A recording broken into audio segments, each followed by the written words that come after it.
আপনারা যারা এখনো অন্নপূর্ণা ভান্ডার প্রকল্পের ৩,০০০ টাকা পাননি, আপনাদের জন্য এই ভিডিওটি হতে চলেছে একটি গুরুত্বপূর্ণ ভিডিও। ১৭ আগস্ট থেকেই অন্নপূর্ণা ভান্ডার প্রকল্পের টাকা উপভোক্তাদের ব্যাংক অ্যাকাউন্টে ইতিমধ্যেই ঢুকতে শুরু হয়ে গেছে। এই টাকা আপনাদের ব্যাংক অ্যাকাউন্টে ২০ আগস্ট পর্যন্ত ঢুকবে।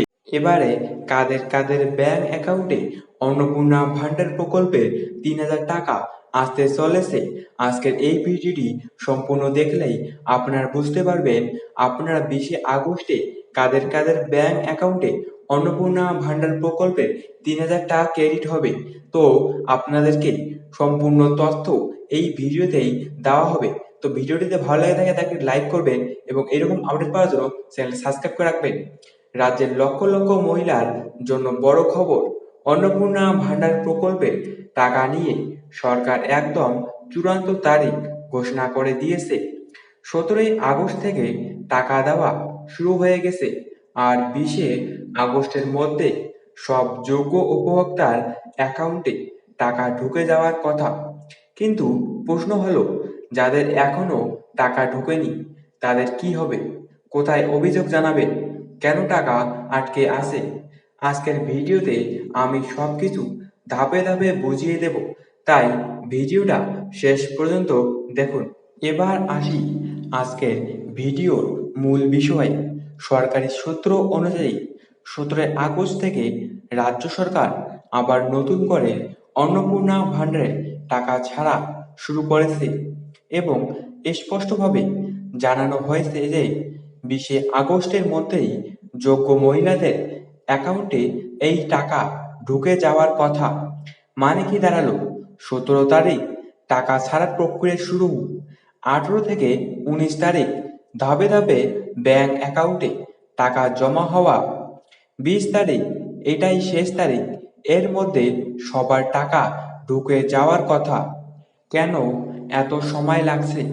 কারণ রাজ্য জুড়ে বিশাল সংখ্যক উপভোক্তা এবং বিরাট পরিমাণ অর্থ একসঙ্গে ট্রান্সফার করতে হচ্ছে। তাই ব্যাংকিং প্রক্রিয়া সম্পূর্ণ হতে ২ থেকে ৩ দিন সময় লাগতে পারে বলে প্রশাসনের তরফে জানানো হয়েছে। টাকা কেন সবার একসঙ্গে আসছে না? তার একটা বড় কারণ হলো ভেরিফিকেশন প্রক্রিয়া। এই অংশটা মন দিয়ে শুনুন, কারণ এখানেই বেশিরভাগ মানুষের সমস্যার সমাধান লুকিয়ে আছে। রাজ্যের বিভিন্ন জেলায় পঞ্চায়েত ও পুরসভা স্তরে আলাদা আলাদা ভাগে উপভোক্তাদের নথি যাচাইয়ের কাজ চলছে। অনেক ক্ষেত্রে আধিকারিকরা আবেদনকারীদের পঞ্চায়েত অফিসে বা স্থানীয় স্কুলে ডেকে পাঠাচ্ছে, প্রয়োজনীয় নথি নিয়ে যেতে বলা হচ্ছে।